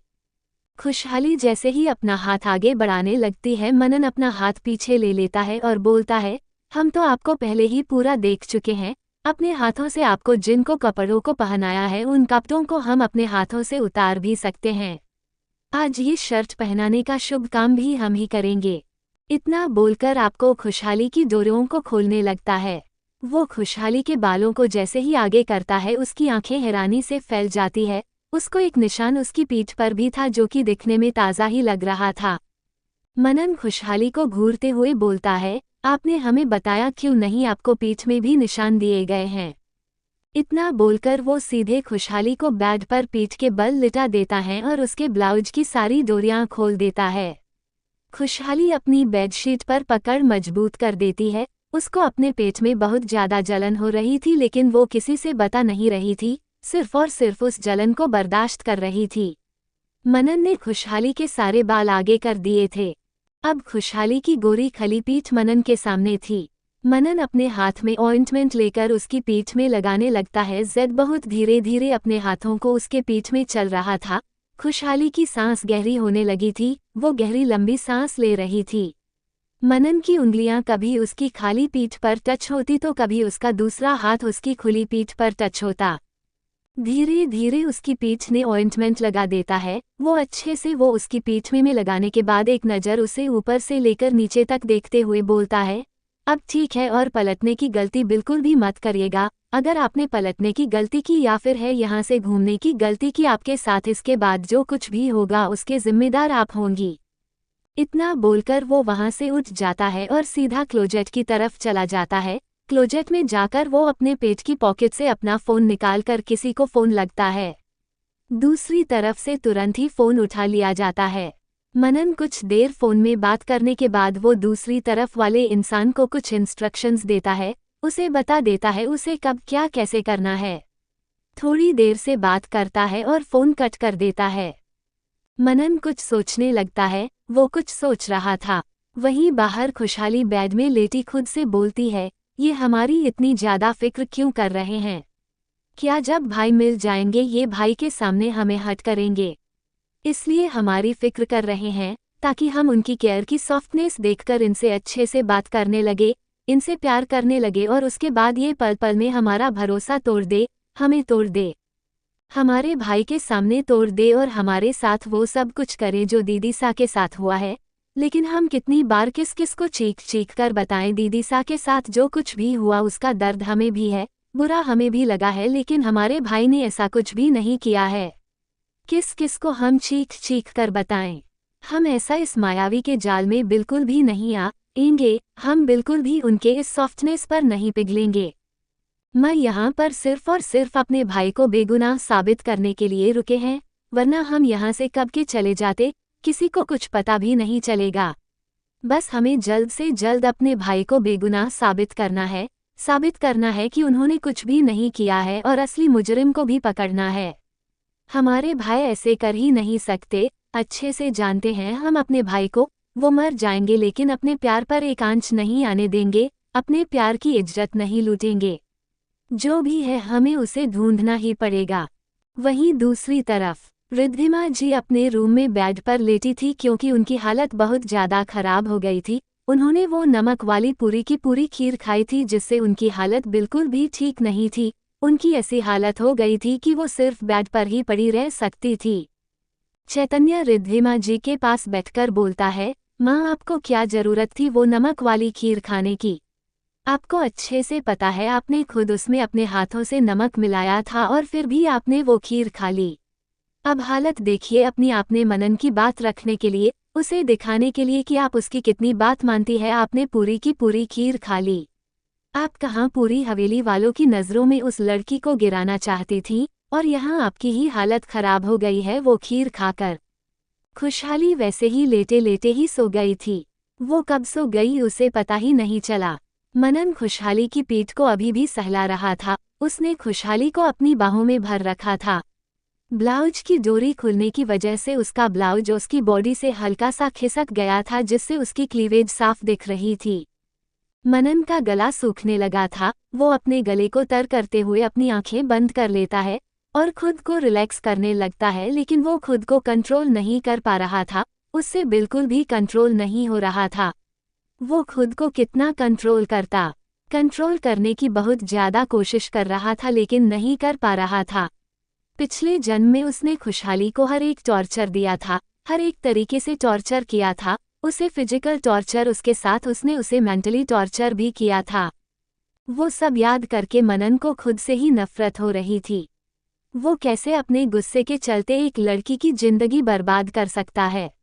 उसे मेंटल टॉर्चर, फिजिकल टॉर्चर कैसे कर सकता है? उसे खुद पर ही गुस्सा आ रहा था।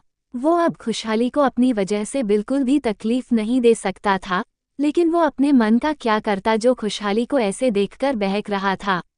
वो बिना कुछ सोचे समझे खुशहाली के क्लीवेज पर अपने होंठों को रख देता है और धीरे धीरे वहां किस करने लगता है। खुशहाली जो कि गहरी नींद में चली गई थी, अपनी बॉडी में किसी के होठों को महसूस कर उसकी आंखें एकदम से खुल जाती हैं। वो मनन को ऐसे देखती है जो उसके सीने पर अपना चेहरा रखे उसके क्लीवेज में बस किस किए जा रहा था। वो कुछ भी नहीं बोल रहा था, सिर्फ और सिर्फ किस कर रहा था। खुशहाली अपने दोनों हाथों को उसके कंधे पर रखकर उसे खुद से दूर करने लगती है। मनन धीरे से बोलता है, ट्यूलिप डोंट डू दिस, हमें खुद से दूर करने की गलती मत करिए, वरना हम इससे भी ज़्यादा वाइल्ड हो सकते हैं। अभी हमने कुछ भी नहीं किया है, अगर आप ऐसे ही हमें खुद से दूर करेगी तो हम इससे ज़्यादा वाइल्ड भी हो सकते हैं और बहुत आगे तक बढ़ सकते हैं। फिर हम आपकी कंडीशन का भी लिहाज नहीं करेंगे कि आप अभी किस कंडीशन में है। फिर आपको दर्द होगा, बहुत ज़्यादा दर्द, और आपकी सिसकियां इस पूरे कमरे में गूंजेगी, दर्द भरी आहें गूंजेगी। आपकी ये जो पीरियड क्रैम्प्स है इससे भी ज़्यादा दर्द होगा आपको, ऐसे ही लेते रहिए चुपचाप। इतना बोलकर को खुशहाली के खुली पीठ पर अपने हाथों को रखकर उसे और खुद से चिपका लेता है और उसके क्लीवेज पर किस करने लगता है। खुशहाली धीरे से उससे हकलाते हुए बोलती है, ये आप क्या कर रहे हैं?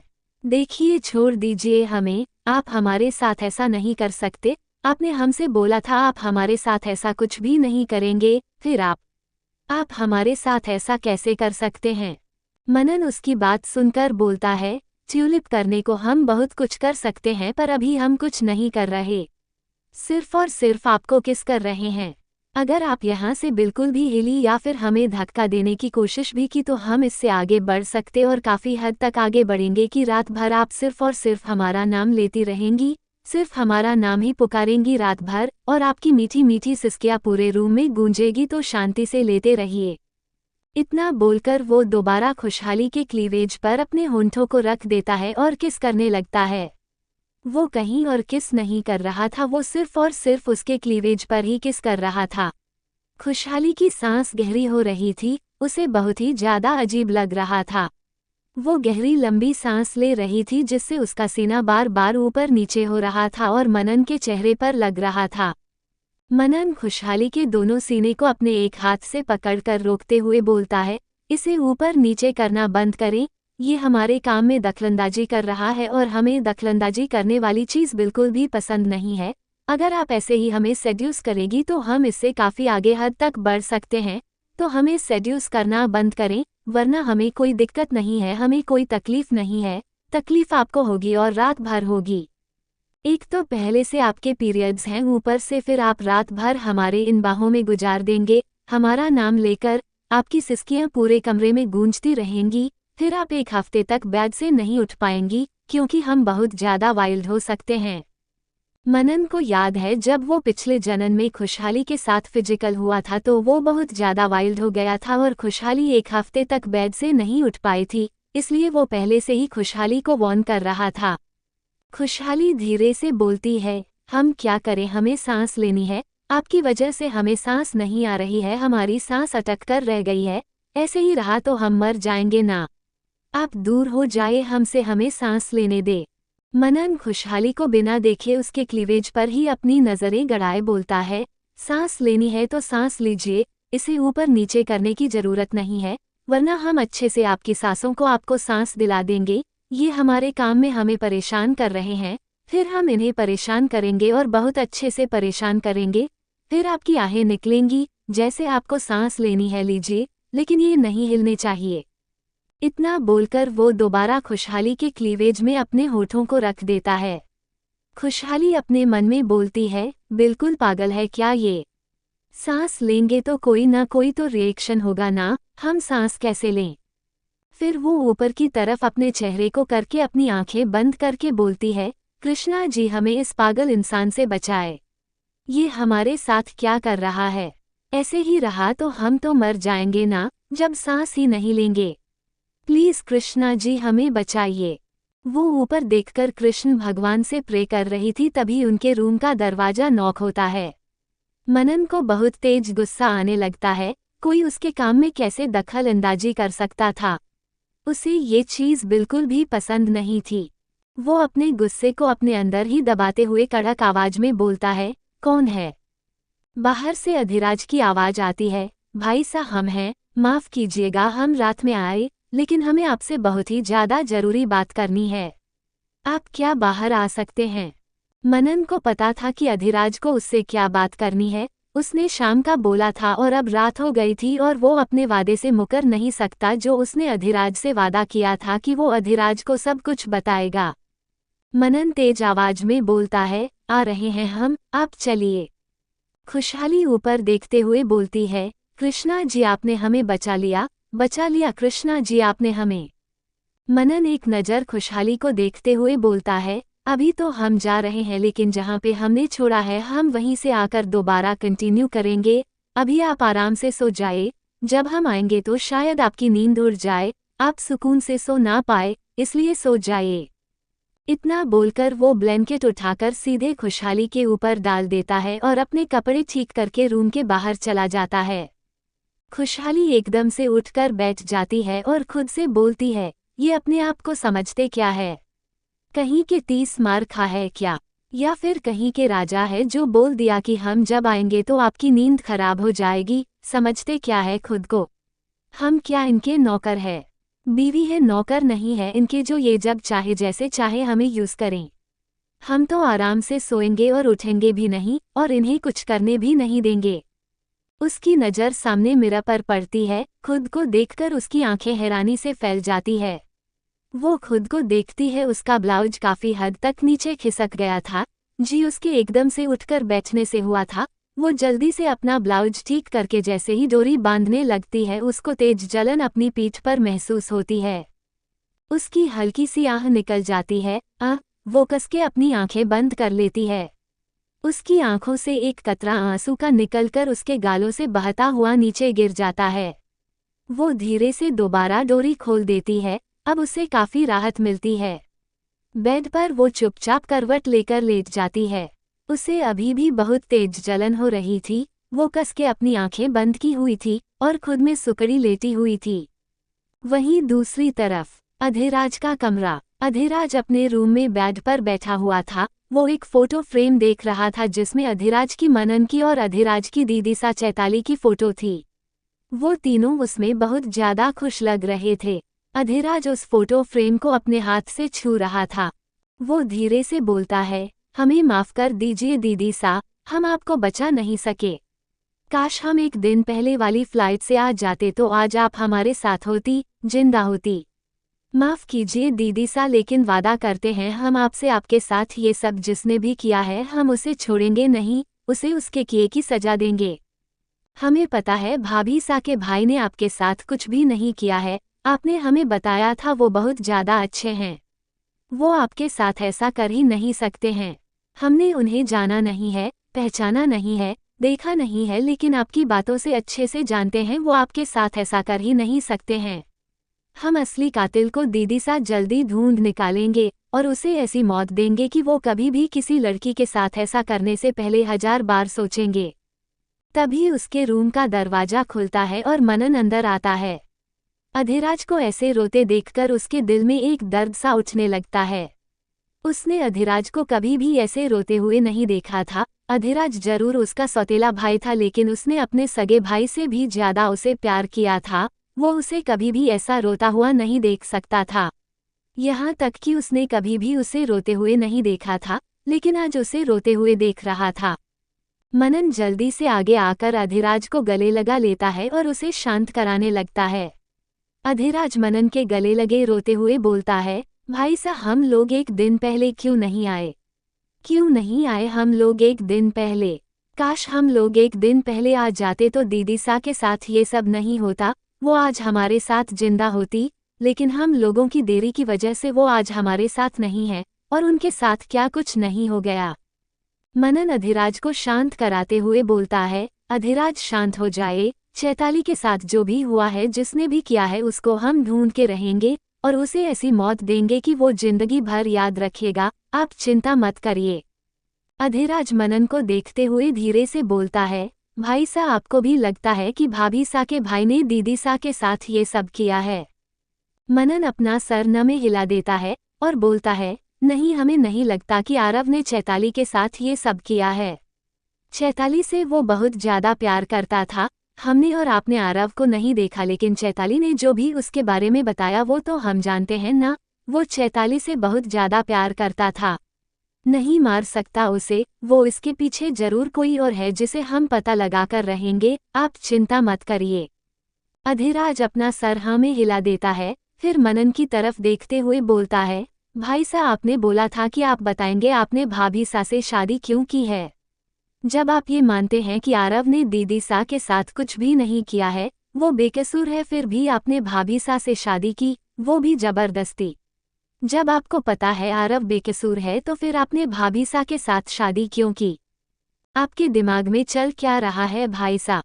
हम जानते हैं आप बहुत से काम ऐसे करते हैं जिसके बारे में आप किसी को नहीं बताते। आपको नहीं पसंद कि कोई आपके काम के बारे में आपसे पूछे, लेकिन भाई साहब हमें जानना है। प्लीज बताएं आपने ऐसा क्यों किया। मनन उसकी बात सुनकर बोलता है, हम जानते हैं आरव ने ऐसा कुछ भी नहीं किया है।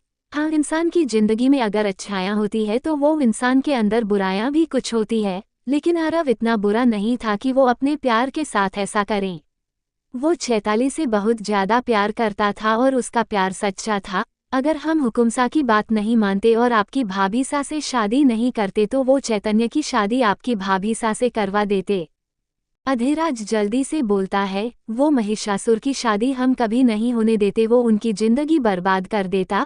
आपने देखा नहीं वो कितनी ज्यादा मासूम है और वो महिषासुर उनकी पूरी जिंदगी बर्बाद कर देता। मनन उसकी बात सुनकर बोलता है, बस इसलिए हमने हुकुमसा की बात मान ली। जो चैताली के साथ हुआ वो हम नहीं चाहते कि वो किसी और लड़की के भी साथ हो, और आरव ने कुछ नहीं किया है। वो हुकुमसा के लिए आपकी भाभी सा को तकलीफ पहुंचा सकता था और हम नहीं चाहते कि कोई भी किसी की भी गलती की सजा किसी और को दें, जबकि दोनों ही बेगुनाह हो। अधिराज मनन की बात अच्छे से सुन रहा था। वो मनन को देखते हुए बोलता है, भाई साहब आपने ये तो बता दिया, लेकिन आपके दिमाग में अभी भी कुछ और चल रहा है। कुछ तो बताए ना, आपके दिमाग में क्या चल रहा है, हमें जानना है। हमें पता है आप नहीं बताते, लेकिन प्लीज इस बार बताइए, हमें जानना है। रिक्वेस्ट कर रहे हैं हम आपसे। मनन कुछ सोचकर उसे कुछ बताता है, जिसे सुनकर अधिराज की आंखें हैरानी से फैल जाती हैं। वो आंखें बड़ी करे मनन को देखने लगता है। वो कुछ बोलता नहीं है क्योंकि वो बिल्कुल शॉक्ड हो गया था। शॉक में उसकी आवाज निकली थी। वो हकलाते हुए बोलता है, भाई साहब आप ये क्या कह रहे हैं, क्या बात कर रहे हैं आपने। आप मतलब उसे समझ में नहीं आ रहा था वो क्या बोले। मनन अधिराज को देखते हुए बोलता है, हमने आपको जो बताया है ये आप किसी को भी नहीं बताएंगे। गलती से भी किसी को इसके बारे में पता नहीं चलना चाहिए, और ऐसे हकलाना बंद करिए। इतना बोलकर वो वहां से चला जाता है, लेकिन अधिराज तो अभी भी शॉक्ड अपनी जगह पर बैठा हुआ था। उसके दिमाग में मनन की कही हुई बातें गूंज रही थीं। क्या बताया है मनन ने अधिराज को? क्या खुशहाली मनन के आने का इंतजार करेगी और करने देगी उसे उसकी मनमानी? मनन धीरे से अपने रूम का दरवाजा खोलता है और धीरे से अंदर आ जाता है। वो सामने देखता है, जहां खुशहाली अभी भी ऐसे ही लेटी हुई थी। न ही उसने अपना ब्लाउज ठीक किया था, वो वैसे ही लेते लेते कोने में सिकुड़ कर सो गई थी। मनन धीरे से उसके पास आता है और अपनी टी शर्ट निकालकर वहीं फेंक देता है। वो सीधे आकर बेड पर लेट जाता है और खुशहाली को उसकी कमर से पकड़कर अपनी तरफ उसका चेहरा करके उसे पलटा लेता है और उसे अपनी बाहों में भरकर लेट जाता है। उसका हाथ खुशहाली की पीठ पर चला गया था, जिससे खुशहाली हल्का सा सिहर जाती है। उसकी हल्की सी आह निकल जाती है। आह। मनन अपने हाथों से धीरे धीरे उसके पीठ को सहलाने लगता है, जिससे खुशहाली को आराम मिलता है। उसके चेहरे पर छोटी सी मुस्कान आ जाती है। वो भी मनन की कमर में हाथ डालकर आराम से उसके चिपक कर सो जाती है। वो उसके सीने में अपना सर रखकर आराम से सो रही थी, लेकिन मनन को ये पोजीशन अच्छी नहीं लगती। उसे कुछ गड़बड़ी लग रही थी। उसे ये पोजीशन अच्छी नहीं लग रही थी। वो थोड़ा सा नीचे खिसककर खुशहाली के सीने में अपना चेहरा घुसा देता है और उसके सीने में अपने चेहरे को अच्छे से एडजस्ट करके अपनी आंखें बंद करके उसकी कमर को कस के पकड़कर सो जाता है। वो आराम से सो रहा था। उसने खुशहाली के सीने को अपना पिलो बना लिया था। वो आराम से उसे पिलो समझकर अपना सिर रखे सो रहा था। आधी रात को मनन की एकदम से आंख खुल जाती है। वो अपनी आंख हैरानी से खोलकर सामने खुशहाली को देख रहा था, जो उसके गाल में कभी किस करती, कभी शक करती तो कभी उसके गाल पर बाइट कर लेती। मनन अपनी आंखें बार बार झपकाकर खुशहाली को देख रहा था। वो ये सोच रहा था कि वो कहीं सपना तो नहीं देख रहा है। वो बार बार अपनी आंखें झपका रहा था, लेकिन ये सपना नहीं था। तब उसे विश्वास होता है जब खुशहाली उसके गाल पर एक बाइट कर लेती है, जिससे मनन की चीख निकलते निकलते रह जाती है। सच में खुशहाली ने उसके गाल पर बहुत तेज बाइट करी थी और अब वो उस जगह अपने होठों को रखकर प्यार से किस करने लगती है। वो कभी मुस्कुराती तो कभी किस करती तो कभी शक करती। मनन खुशहाली को ही देख रहा था। वही खुशहाली अपने ख्वाबों में आइसक्रीम और गोलगप्पे खा रही थी। वो आइसक्रीम जब अपने ख्वाब में लिक करती तो मनन के गालों को लिक कर लेती। वो जब गोलगप्पा खाती तो मनन के गालों पर बाइट कर लेती। मनन कुछ सोचते हुए बोलता है, लगता है ये अपने ख्वाबों में कुछ तो सोच रही है, लेकिन ये जगह कुछ अच्छी नहीं लग रही है। ऐसे गालों में नहीं, इससे अच्छा तो ट्यूलिप को हमारे होठों पर ये सब करना चाहिए। इतना बोलकर वो अपने गर्दन को थोड़ा सा टेढ़ा कर लेता और थोड़ा ऊपर हो जाता है और अपने होंठ खुशहाली के होठों के पास ले आता है, जिससे खुशहाली उसके होठों पर कभी लिक करती तो कभी किस करती तो कभी बाइट करती। फिर वो ये सब करते करते रुक जाती है। मनन खुद से बोलता है, ट्यूलिप, आप हमारे दिल के अरमानों को जगा कर ऐसे शांत नहीं हो सकती। अब आपको करना तो पड़ेगा आगे कुछ फिर, लेकिन आप तो सो रहे हैं, आप तो कुछ कर नहीं पाएंगे। लेकिन आपने हमारे दिल के अरमानों को जगाया है। अब ये अरमान इतनी जल्दी तो बुझने वाले हैं नहीं, तो इन अरमानों को बुझाने के लिए हमें कुछ तो मुझे करना पड़ेगा। इतना बोलकर वो एक ही झटके में खुशहाली के होठों को अपने कब्जे में ले लेता है और उन्हें किस करने लगता है। वो उसके होठों को किस कर रहा था। खुशहाली तो नींद में थी। वो अपने होंठ भी नहीं खोल रही थी। मनन उसके गालों को कसकर दबा देता है, जिससे खुशहाली का पाउट बन जाता है और मनन उसके होठों को अपने होठों से लॉक करके किस करने लगता है। वो कभी उसके होठों को शक करता तो कभी निचले होठों को शक करता। वो ऐसे ही बार बार उसके होठों को शक कर रहा था। वो बहुत ही पेशनेट के साथ उसे किस करे जा रहा था। खुशहाली को जब सांस लेने में दिक्कत होने लगती है तो उसकी आंखें हल्की हल्की खुलने लगती हैं। उसे अपने होठों पर किसी के होंठ महसूस हो रहे थे। उसे अपने चेहरे पर किसी की गर्म सांसें महसूस हो रही थी। खुशहाली एकदम से अपनी आंखें खोल लेती है। वो हैरानी से मनन को अपनी आंखें फाड़े देख रही थी। वो आंखें फाड़े मनन को देखे जा रही थी। वो खुद से बोलती है, नहीं नहीं, ये सपना है, ये सच नहीं हो सकता। लेकिन ये सच था। खुशहाली मनन के कंधे पर हाथ रखकर उसे खुद से दूर करने लगती है, लेकिन मनन तो उससे दूर होने वाला अब था नहीं, जब तक उसके अरमानों की चिंगारी जो सुलग गई थी वो बुझ नहीं जाती। वो रुकने नहीं वाला था। वो खुशहाली की पीठ पर अपने हाथों को चला रहा था। वो उसकी खुली पीठ को सहलाते हुए बस उसे पैशन के साथ किस किए जा रहा था। वही खुशहाली उसे धक्का दे रही थी। वो जैसे ही कुछ बोलने को होती, वहां सिर्फ और सिर्फ उमम मम्मा की ही आवाज सुनाई देती। इसके अलावा कुछ नहीं सुनाई देता। मनन की किस धीरे धीरे डीप होती जा रही थी। वो उसके होठों को शक कर रहा था तो कभी प्यार से किस करने लगता। उसकी पेशनेट किस आधे घंटे तक चलती ही रहती है। आधे घंटे बाद वो खुशहाली के होठों को छोड़ता है। वो लंबी सांस लेने लगती है। वो गहरी गहरी सांस ले रही थी। वो अभी भी मनन की गिरफ्त में थी, उसकी बाहों में लेटी हुई थी। वो लंबी गहरी सांस लेती है, जिससे उसका खुला सीना बार बार मनन के खुले हार्ड सीने से टकरा रहा था। खुशहाली का ब्लाउज अभी काफी हद तक नीचे हो गया था, जिससे उसका सीना थोड़ा खुला हुआ दिख रहा था और वो मनन के खुले सीने से टकरा रहा था। खुशहाली को अपनी पूरी बॉडी में एक सिहरन सी दौड़ती हुई महसूस होती है। वो मनन से दूर होने लगती है, लेकिन मनन उसे खुद से सटाकर अपनी गहरी आवाज में बोलता है, ट्यूलिप, आपको जो करना है, जैसे सांस लेना, गहरी सांस लेनी है, हल्की सांस लेनी है, हमारी बाहों में रहकर ही लीजिए। हमारी बाहों से दूर जाने की गलती मत कीजिएगा। बोलते हुए वो रुक जाता है। वो इसके आगे कुछ भी नहीं बोलता। खुशहाली अभी भी मनन के खुले सीने पर अपने हाथ रखकर उसे खुद से दूर कर रही थी।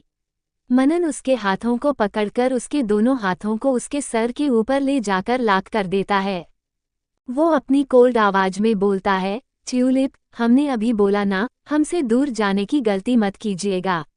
अभी तो सिर्फ और सिर्फ हमने आपको किस किया है। जो अरमानों की चिंगारी आपने हमारे अंदर, हमारे सीने में सुलगाई है, जब तक वो अरमानों की चिंगारी बुझ नहीं जाती, हम आपको कैसे छोड़ सकते हैं। अब जैसे आपने चिंगारी जलाई है, तो उसे बुझाने का काम भी तो आप ही का है ना। अब चिंगारी बुझ गई है, लेकिन हमारी बाहों से जाने की इजाजत हमने आपको नहीं दी है। बोला है ना, जो करना है आप हमारी बाहों में रहकर कीजिए। हमसे दूर जाने का नहीं, वरना हम इससे आगे भी बढ़ सकते हैं। 4 घंटे हैं रात पूरी होने को, और इन 4 घंटे में हम आपके बदन को पूरा पसीना पसीना कर सकते हैं। आपको पूरे पसीने में तर कर सकते हैं। चलिए, आज के लिए इतना काफ़ी है। इतना बोलकर उसके सीने में दोबारा अपने चेहरे को रख लेता है और उसे कमर से पकड़कर अपनी आंखें बंद कर लेता है। वो वैसे ही अपनी आंखें बंद किए अपनी कोल्ड आवाज में बोलता है, कुछ भी मत करिएगा, चुपचाप से सो जाए और हमें भी सोने दीजिए। अगर हमारी नींद भी खराब हुई, तो बाकी आप समझदार तो है। बच्ची जरूर है, लेकिन समझदार तो है। फिर भी हम बता देते हैं कि अगर हमारी नींद खराब हुई, तो आपके लिए अच्छा नहीं होगा। इतना बोलकर वो वैसे ही खुशहाली की कमर अपनी गिरफ्त में पकड़े सो जाता है। खुशहाली उसे लगातार घूरती रह जाती है। उसे कुछ भी नहीं बोल पाती। वो कैसे उसके इतना करीब आकर सो सकता है और उसके सीने पर अपना सर रखकर सो सकता था।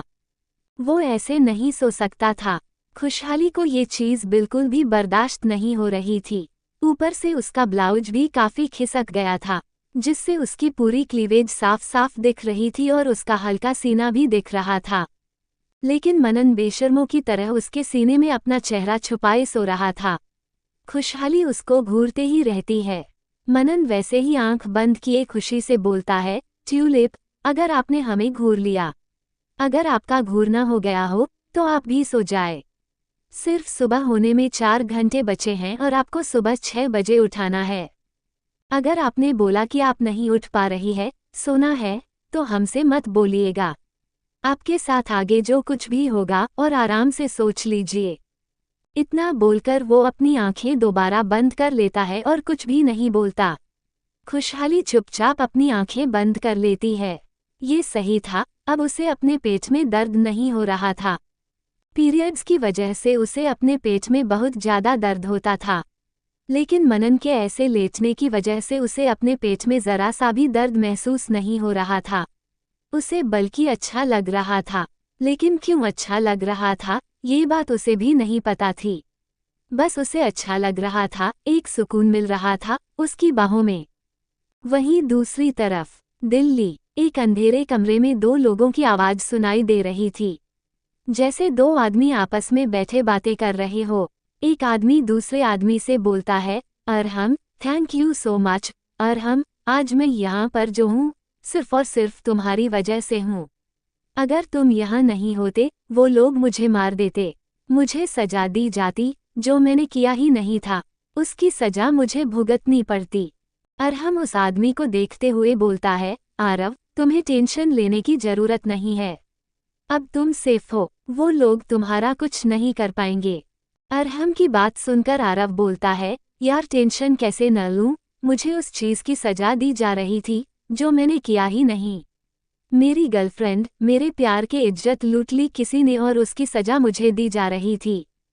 एक बार वो शख्स का पता चल जाए, जिसने मेरी चैताली के साथ ये सब किया है, उसे जिंदा जमीन में गाड़ दूंगा, उसकी रूह कांप जाएंगी। मेरी चैताली के साथ जिसने भी ये सब किया है।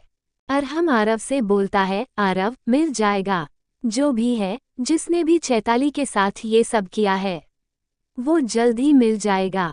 बस तुम यहाँ रहो, यहाँ से कहीं पर भी मत जाना, नहीं तो सिंघानिया के हाथों तुम लग गए, तो वो लोग तुम्हें छोड़ेंगे नहीं। वो लोग तुम्हें सजा देंगे और तुम्हें पता है ना, उनके घर में ही सियासत चल रही है। वो तुम्हें नहीं छोड़ेगा, जिसने भी ये सब प्लानिंग की है, तुम्हें फंसाने की पूरी साजिश रखी है। वो पूरा का पूरा चाहेगा कि तुम्हें सजा हो और वो बच जाए। आरव कुछ सोचते हुए बोलता है, यार, मैं तो बच गया हूँ, लेकिन मेरी बहन वो नहीं बच पाए, वो उन लोगों के हाथों लग गई। वो लोग उस गलती की सजा मेरी बहन को दे रहे हैं जो मैंने की नहीं। उसकी सजा मेरी बहन को दी जा रही है, ये मैं कैसे बर्दाश्त कर लूं? मैं अपनी बहन के लिए कुछ कर भी नहीं पा रहा हूं। मैं उसे अकेला वहां खेत में छोड़कर आ गया और वो लोग उस गलती की सजा उसे दे रहे हैं। अरहम आरव को समझाते हुए बोलता है, आरव, खुशहाली स्ट्रांग है। उसने आज तक कितनी मुश्किलों का सामना किया है। वो उस घर में नहीं जहां अब उसे हर वक्त बुरे शब्द बोले जाते थे। हर वक्त तो कुछ ना कुछ बोला जाता था, लेकिन वो वहां रही और हर चीज का मुकाबला किया। वो वहां भी मुकाबला करेगी, हर एक चीज का करेगी, तुम चिंता मत करो। अरहम की बात सुनकर आरव बोलता है, अरहम, वो सारी चीज इसलिए सहन कर लेती थी, हर चीज का मुकाबला इसलिए कर लेती थी क्योंकि मैं उसके साथ था। लेकिन अब मैं उसके साथ नहीं हूँ। वो कैसे सब कुछ सह पाएगी? वो लोग उसे बहुत ही ज्यादा बुरा भला बोलेंगे, उसे दंड देंगे। उन्होंने मुझे और चैताली को अलग कर दिया। मेरे पापा को उन्होंने जैसे तैसे करके मना लिया। मेरे बाबा ने मुझे कसम दी थी और उनकी कसम की खातिर मैंने उसको देखा था। उसकी शादी तय हो गई, तब भी मैं चुप रहा और मेरे ऊपर इतना बड़ा इल्जाम लगाया गया, जिसके खातिर मुझे राजस्थान छोड़ना पड़ा और यहाँ आना पड़ा। मेरी एक गलती की वजह से सब कुछ बिखर गया। प्यार किया मैंने उससे, गलती कर दी उससे प्यार करके। न ही मैं उससे प्यार करता, न ही मेरी बहन को ये सब कुछ झेलना पड़ता। यार, वो सिर्फ 18 साल की है और 18 साल में उन्होंने मेरी बहन की शादी अपने बड़े बेटे मनन सिंघानिया से कर दी। तुम्हें पता है ना वो कितना ज्यादा डेंजर है और चैताली से कितना ज्यादा प्यार करता है। अगर उसने मेरी बहन के साथ कुछ कर दिया तो।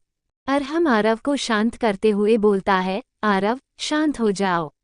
वो चैताली से जितना ज्यादा प्यार करता है, चैताली ने हमें बताया है। लेकिन चैताली ने ये भी बताया कि वो बिना किसी गलती के किसी को भी सजा नहीं देता है। वो अच्छे से जानता है कि तुम चैताली से कितना ज्यादा प्यार करते थे। वो उस गलती की सजा खुशहाली को नहीं देगा। तुम उसकी चिंता मत करो। बस तुम्हें ये ध्यान रखना है कि तुम्हें दिल्ली से राजस्थान की तरफ नहीं जाना और खुद को हमेशा हाइड करके रखना है। मैं तो बोल रहा हूँ कि तुम इस रूम से कभी बाहर मत देखो। आरव उसकी बात सुनकर बोलता है, तुम पागल हो गए हो? मैं कैद की जिंदगी नहीं जी सकता। मैं एक कमरे में नहीं रह सकता। मुझे कुछ भी करके अपनी बहन को उस सिंघानिया हवेली से बाहर निकालना है। मैं उसे वहां नहीं देख सकता। मैं वहां नहीं जा सकता तो क्या हुआ? मैं यहाँ से कुछ ना कुछ करूँगा और अपनी बहन को सिंघानिया हवेली से बाहर निकलूँगा। तुम्हें नहीं पता अरहम, वो लोग जितने अच्छे दिखते हैं ना, उतने अच्छे हैं नहीं। हर एक अपने चेहरे पर अच्छाई का नकाब ओढ़ बैठा है। सबके दूसरे चेहरे हैं। पूरी हवेली का हर एक इंसान दोगुला है। मनन सिंघानिया भी उन्हीं में से आता है। उसके भी 2 चेहरे होंगे। अपने चेहरे पर अच्छाई का नकाब लिए हुए होगा बस। मुझे अपनी बहन को वहां से बाहर निकालना है। अरहम उसे समझाते हुए बोलता है, आरव, प्लीज अभी शांत हो जाओ। अभी हमें यहाँ से कुछ भी नहीं करना है। हम कैसे भी करके खुशहाली को वहां से बाहर निकाल लेंगे। आरव बस हम्मा में जवाब दे देता है। वो इस बार कुछ भी नहीं बोलता।